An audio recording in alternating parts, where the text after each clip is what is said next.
Entonces, tenemos ya nuestra última charla del día de hoy, no la menos importante, desde luego, y nuestro último invitado es Giancarlo Bonicelli Vargas. Él es ingeniero forestal con más de 20 años de experiencia en cultivo de orquídeas.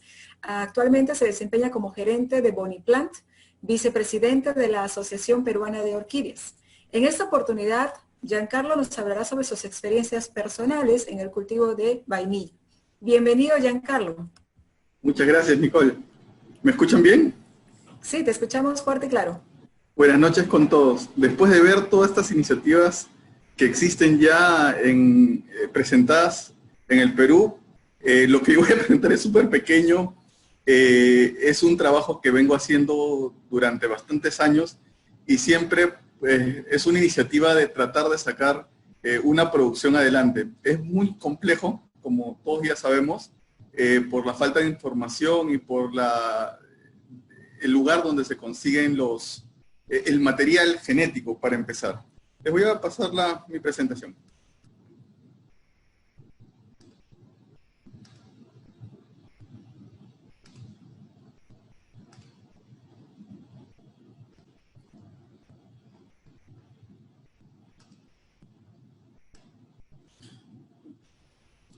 Bueno, yo les voy a hablar sobre las experiencias en el cultivo de vainilla que he tenido a lo largo de los años.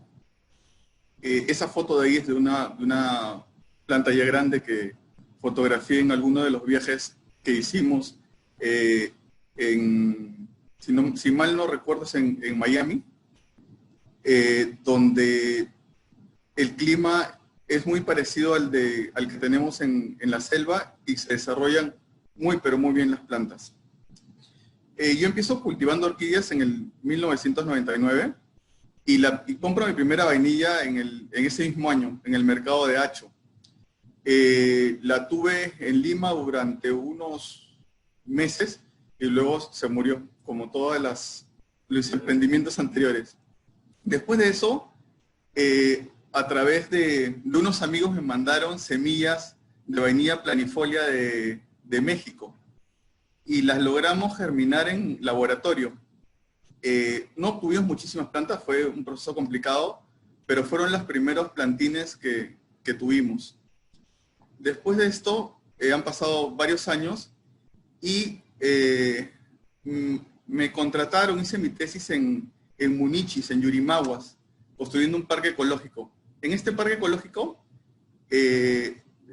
queríamos tener un vivero de orquídeas. Entonces, al recorrer los bosques aledaños encontramos unas matas y las sacamos y ahí hice la primera plantación, que habrán sido unas 500 plantas más o menos.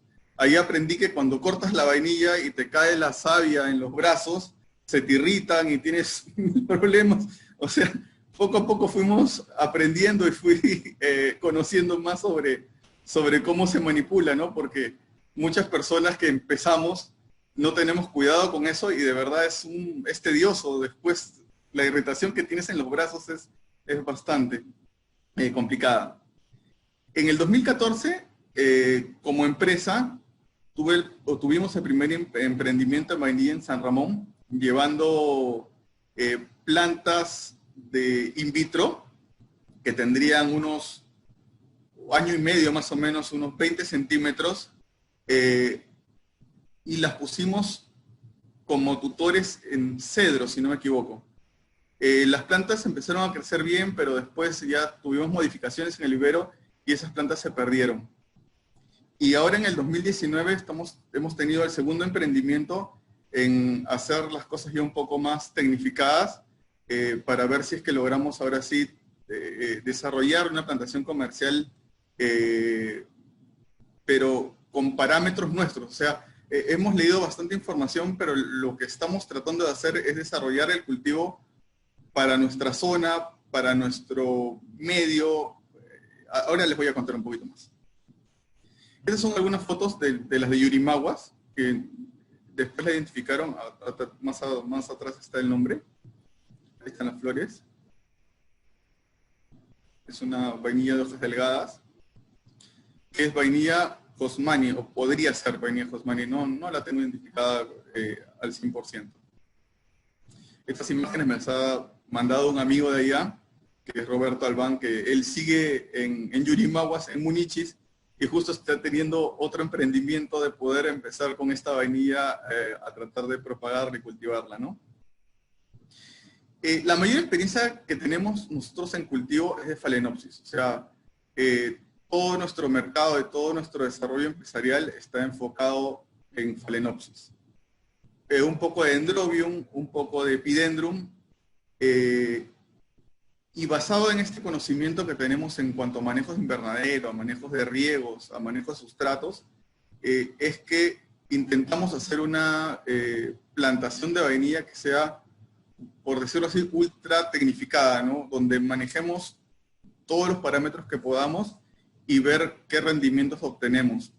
La densidad que usamos es muchísimo más alta de la normal. Como les cuento, todo esto es un experimento, es muy pequeño todavía, y tiene poco tiempo, entonces no tenemos resultados claros ni de producción ni de floración porque las plantas están creciendo, pero sí a una manera muy veloz. Como les decía, lo que queremos hacer es significar esto con los conocimientos de Phalaenopsis. Para eso estamos usando invernaderos. Los invernaderos son, manejamos la luz a través de mallas. Tenemos mallas Rachel de 30, de 50%. Entonces, según la luminosidad o según la época se van cambiando las mallas. Tenemos un control de riego también. Nuestro riego es cada cierto tiempo con manguera y 2 o 3 veces al día, si no me equivoco, se prenden microaspersores para elevar la humedad. También tenemos control de fertilización. Fertilizamos a dosis muy bajas, muy seguido. Y tenemos el control de temperatura que lo hacemos tratando de que las plantas se encuentren a unos 28 grados casi siempre, ¿no? En la noche sí baja un poquito más, pero lo que optimizamos nosotros es el crecimiento a esa temperatura. Ahora yo les voy a contar un poquito sobre los factores de cultivo de las orquídeas. Acá, si es que me quisieran interrumpir durante mi ponencia, yo encantado porque le haríamos más también en cuanto a que yo estoy tratando el tema y me puedo ir exactamente a lo que desean escuchar o saber, ¿no? La luz. Los factores de cultivo en realidad de las orquídeas, en general, todas las plantas son luz, el agua, el riego, la humedad, la temperatura, el aire, los fertilizantes y sustratos. De todos estos, para mí el más importante es el agua y el segundo es la luz, en las orquídeas en general, pero en la vainilla la humedad juega un papel súper importante. En cuanto a luz, utilizamos medidores de fotoeléctricos, pero no, antiguamente se medía la cantidad de luz en lux. Nosotros tenemos o sea, como cultivamos la Phalaenopsis, tenemos que tener un poquito más de tecnología en eso, y utilizamos la unidad que es PAR, que es un aparato que lo dejamos durante 24 horas en los viveros y va acumulando la cantidad de radiación que recibe las plantas por metro cuadrado. Eso se llama PAR. Y eso se mide en mol metro cuadrado por segundo o mol metro cuadrado por día. Hemos encontrado que las vainillas crecen con 15 de PAR, crecen muy bien.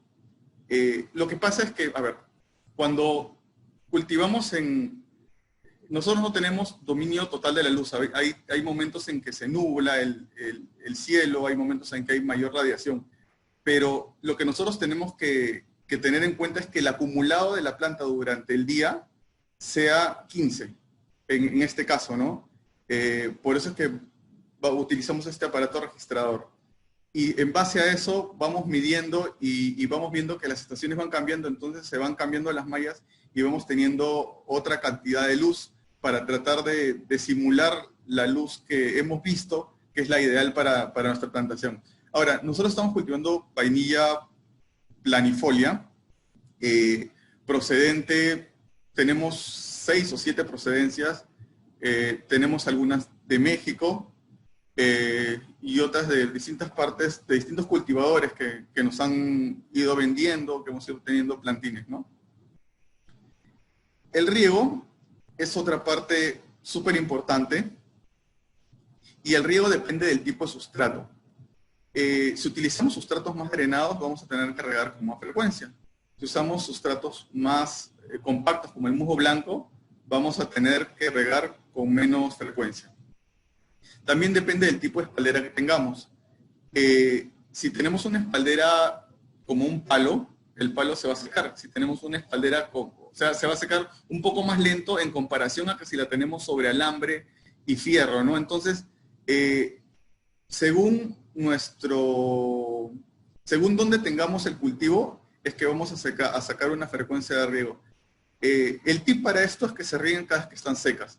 Entonces, si es que es un día con bastante luminosidad, con bastante ventilación o aireación, las plantas se van a secar rápido y el sistema de riego se va a prender unas 3 o 4 veces al día. Y en cada vez que se prende el sistema de riego, va a inyectar una parte de fertilizante a las plantas. O sea, las plantas siempre van a estar regadas con fertilizante. Hicimos unos experimentos de cortar la planta en la base para que ya no esté en contacto con el sustrato y no hemos notado diferencia en cuanto a crecimiento ni en cuanto a vigorosidad de la planta. Yo supongo que esto es porque le estamos dando a la planta los nutrientes que necesita, ¿no? A mayor ventilación tenemos que tener más riego. O sea, si es que tuviésemos el techo del invernadero solamente con malla rachel y sin una cobertura plástica, vamos a tener que regar con mayor frecuencia. Ahora, tengo que tener en cuenta que también hay lugares donde llueve mucho más, entonces los riegos van a ser más espaciados, ¿no? Pero como les digo, el tip es regar cada vez que estén secas. Eso es en general en todas las orquídeas. Y a mayor temperatura, mayor riego. Ahora tenemos que tener cuidado con regar en el momento que la temperatura es más alta porque las plantas pueden sufrir un shock térmico, ¿no? La humedad. Esta foto la tomé hace, ¿cuántos? Unos 15 años tal vez, en Puerto Maldonado, en el lago Sandoval. Ahí hay una vainilla colgada en un aguaje. Y ahí también había en esa época una cantidad tremenda de aguajal y de plantas naturales, ¿no? Que escuchando las ponencias anteriores también sería un buen sitio donde tal vez se podría trabajar algo muy interesante. Por el ambiente donde viven naturalmente, que es casi inundado siempre, la humedad relativa es muy alta. Entonces nosotros hemos encontrado que manteniendo la humedad entre 80 y 90% de humedad relativa es lo adecuado para un crecimiento óptimo. O sea, lo que nosotros tratamos de hacer es darle todos los factores fenotípicos para que el genotipo de la planta se manifieste lo máximo posible, obteniendo crecimientos más acelerados, ¿no? En cuanto a la temperatura, a mayor temperatura vamos a tener más crecimiento, pero también vamos a tener más incidencia de enfermedades fúngicas y bacterianas. O sea, la cosa es agarrar un balance. Nosotros cultivamos a 28 grados casi siempre, con sus altos y sus bajos, pero nuestro promedio es 28 grados. Y con esa temperatura las plantas están creciendo bastante bien. Ahora, supongo que al momento de la fructificación, cuando ya las querramos inducir, vamos a tenerles que bajar un poco la temperatura, que es como normalmente se hace en las orquídeas, y es lo que desencadena los procesos hormonales, ¿no?, de las plantas para la floración. En cuanto a ventilación, crecen bastante mejor en un área ventilada. Hemos hecho pruebas en invernaderos totalmente cerrados y no tienen tan buen crecimiento como invernaderos parcialmente cerrados, o sea, y que tienen un flujo de aire, ya sea con un ventilador o con un sistema de impulsión de aire, ¿no? Mientras, si es que hay muy poca ventilación, también tenemos más infectación de bacterias, sobre todo, ¿no? Podemos tener Erwinia, podemos tener Fusarium, la ventilación hace que la planta esté bastante más sana. Y sí es un factor que recomiendo, ¿no? Ahora, cuando tienes un cultivo extensivo, no tienes tanto este problema, o un cultivo semi-intensivo, ¿no? Porque tienen solamente malla, entonces la ventilación es más fluida. En cuanto a fertilizantes, es súper importante porque aquí es donde le vamos a dar absolutamente todo lo que necesita la planta para que crezca rápidamente. O sea, nosotros tenemos ya fórmulas establecidas para Phalaenopsis y las estamos usando en vainilla, cambiándole algunos nutrientes. Ahora, les digo así como referencia, ¿no? Las orquídeas en general necesitan mucho más calcio, más magnesio y más fierro que otras plantas. O sea, el calcio y el magnesio, y nosotros decimos que son casi macronutrientes porque se necesitan en bastante cantidad. Y eso es lo que hace que las paredes celulares de la planta estén turgentes y que estén sanas para que si es que algún insecto o algún hongo las quiere infectar, no pueda, ¿no? Porque tienes una planta vigorosa, una planta sana. En cuanto a sustratos, es el material donde está sembrada la planta, y este material, yo creo que la vainilla recoge algunos nutrientes, pero la mayor cantidad de nutrientes los va a tener por las raíces aéreas que tiene, ¿no? Porque al momento de regarla, ahí es donde se humedecen y el velamen absorbe. El velamen es como una esponja que tienen todas las raíces de las orquídeas, que recubre la raíz verdadera. Entonces, al aplicarle el agua con micronebulización, esto se humedece y siempre va a tener el nutriente disponible. En cambio, si es que el nutriente está en el suelo, la facilidad con que lo va a traslocar va a ser más lenta, ¿no? Supongo yo. Entonces, al aplicarle el fertirriego en las hojas y en las raíces, me parece que se obtienen mejores crecimientos. Ahora, yo no tengo una comparativa, o sea, nosotros estamos haciendo de frente un cultivo muy parecido a la Phalaenopsis, ¿no? Entonces, no estamos haciendo un cultivo comparativo sin ninguno de estos parámetros que les estoy mencionando. Antes yo ya lo he hecho, pero no en una forma de investigación, así comparando resultados, no lo estamos haciendo. Como sustrato, nosotros utilizamos, o se recomienda, ¿no? Tierra negra, turba rubia, hojarasca, palos en descomposición. O sea, la materia orgánica es lo que necesitan estas plantas para poder crecer en la base. Ahora, nosotros aclimatamos también en musgo blanco, igual que Marco, y la siguiente etapa la hacemos en turba rubia. Usamos premix, que es una turba rubia molida que ya viene esterilizada. En comparación al musgo blanco, sí hemos encontrado diferencias significativas en crecimiento. En turba crecen bastante mejor que en musgo blanco, y la turba retiene un poco menos de humedad de por sí, ¿no? Aquí les muestro una foto de los esquejes cuando los compramos las primeras plantas el año pasado. Nos vinieron así nos llegaron. Ahora, muchos de nosotros muchos de ustedes hemos tenido muchos problemas al empezar. En cuanto a germinación, es súper compleja la germinación, germinan muy pocas plantas. Miren, la foto que he publicado, que estamos poniendo en la parte de abajo, son las primeras germinaciones que estamos teniendo este año, y esa planta se ha demorado en germinar 12 o 13 meses, si mal no recuerdo.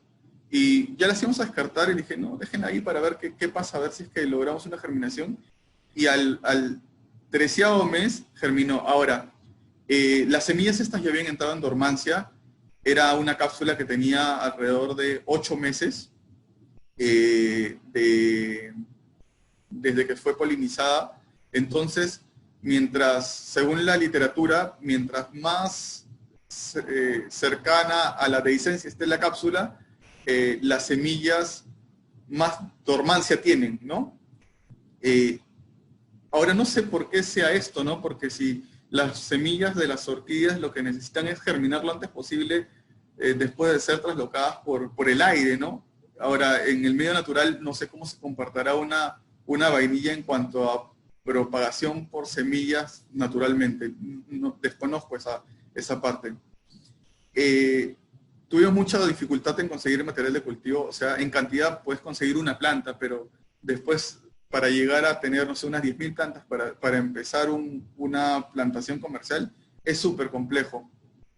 Este año se metió el vivero, el caracol africano ya está siendo un problema en San Ramón y lo tenemos controlado en el perímetro de los invernaderos, o sea, y de todo el terreno, pero por algún sitio entró este caracol y se metió al invernadero de las vainillas y hemos tenido algunos problemas de, se comen las hojas, o sea, avanzan muy rápido, comen mucho en muy poco tiempo. Es un problema real que estamos teniendo ahora que nunca habíamos gozado o tenido antes, ¿no? Y otro problema que yo veo en cuanto a la problemática es el tiempo prolongado del crecimiento versus la inversión, ¿no? Más o menos en hacer un invernadero de 1.000 metros cuadrados con todo lo que les he dicho, alrededor de $30.000 más o menos cuesta, incluidas las plantas, y es un invernadero totalmente instalado. Entonces, nosotros esperamos empezar a producir al año 4. Yo calculo que en el año entre el año 3,5 y 4, en el año 4 hacia el año 5 ya estamos esperando recuperar la inversión, ¿no? Pero como les digo, esto es muy pequeño todavía, es una prueba, y si es que funciona, vamos a intentar hacerlo bastante más grande.